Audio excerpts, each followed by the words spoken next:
Soldiers built these 7 deadly World War II weapons from household junk, and, honestly, desperation, not innovation, made them work. When World War II is remembered, it's usually through factory lines and industrial output charts, tanks rolling off assembly lines, aircraft counted by the thousand, and arsenals measured in tonnage.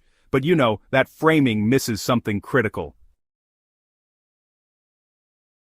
Across occupied Europe, in prisoner camps, and on collapsing fronts, soldiers and resistance fighters were often cut off from formal supply entirely. No resupply, no replacements, no standardized weapons. Survival demanded improvisation, and in that vacuum, household objects became tools of war.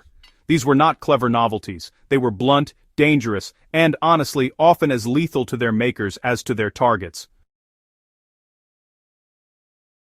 Understanding them matters because they reveal what combat looks like when systems fail. The zip gun pistols that resistance cells used because they just could not acquire firearms. Improvised single-shot pistols appeared everywhere from occupied France to the Philippines. Built using scavenged metal tubing, springs, and firing pins fashioned from nails or bolts, these weapons were crude but, functional at point-blank range. Their value was not accuracy or durability, it was access. They allowed resistance fighters to kill or disarm a sentry and acquire a real weapon. Historically, these pistols had extremely short service lives and high failure rates. Many exploded. That danger was accepted because the alternative was no weapon at all. The lesson here is that improvised arms were transitional tools, never replacements for manufactured firearms. Molotov cocktails evolved far beyond just burning bottles. The Molotov cocktail is often dismissed as a simple bottle of fuel, but by World War II it had become a carefully refined improvised weapon. Civilians used common glass containers, household fuels, soaps, and additives to create mixtures that, adhered to armor and burned longer. Finnish forces refined this technique against Soviet tanks, while resistance groups used it for ambushes and sabotage. The lethality came not from explosion, but from heat, smoke, and panic. Historically, its effectiveness really relied on close range and surprise, making it a weapon of desperation rather than sustained combat. Improvised grenades were made from food cans and plumbing parts. Where factory grenades were unavailable, resistance fighters and isolated soldiers repurposed everyday containers into fragmentation devices. Food tins, pipes, and metal scraps became casings. These weapons were honestly wildly inconsistent and extremely dangerous to handle. Many killed their users. Yet they filled a tactical gap by providing area denial and shock value. From a historical perspective, these devices illustrate how explosive technology diffused downward when centralized manufacturing collapsed.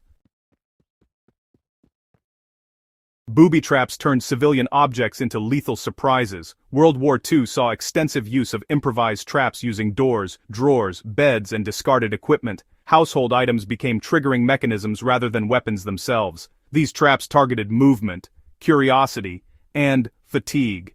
Their psychological impact often outweighed their body count. German, Allied, and resistance forces all used them, especially during retreats. The historical takeaway is that improvised weapons often aim to slow, frighten, and exhaust rather than kill outright.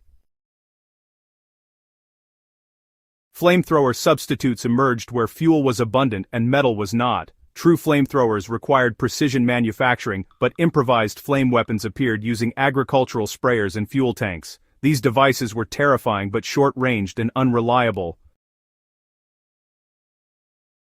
They were primarily used in urban combat and sabotage rather than open battle. Most were abandoned after limited use due to the extreme risk to the operator. Historians note that these weapons were as much psychological tools as physical ones. Bladed weapons were forged from tools and scrap metal. Knives, spears, and clubs made from files, shovels, and machine parts were common among partisans and prisoners. Silent, durable, and requiring no ammunition, these weapons filled a specific niche. Their use reflects a return to pre-industrial combat methods under modern conditions. For survival historians, this reinforces that, low-tech weapons never disappear when high-tech systems fail.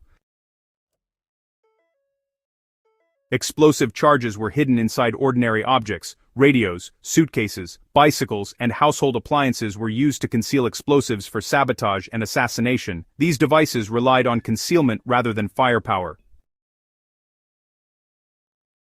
Their success depended on planning and intelligence, not mechanical sophistication. Historically, this blurred the line between civilian life and warfare, a legacy that made post-war legal frameworks far more complex. These improvised weapons were not clever hacks, they were symptoms of collapse. They tell us what happens when industrial warfare breaks down and individuals are forced to improvise under lethal pressure. For historians, they expose the myth that World War II was purely a contest of factories. For survivalists, the lesson is not replication but understanding vulnerability, adaptability, and the limits of improvisation. If this kind of unfiltered military history matters to you, subscribe to Strange History, share this episode with others who value uncomfortable truths, and keep studying the moments where war stripped away technology and revealed the raw mechanics of survival.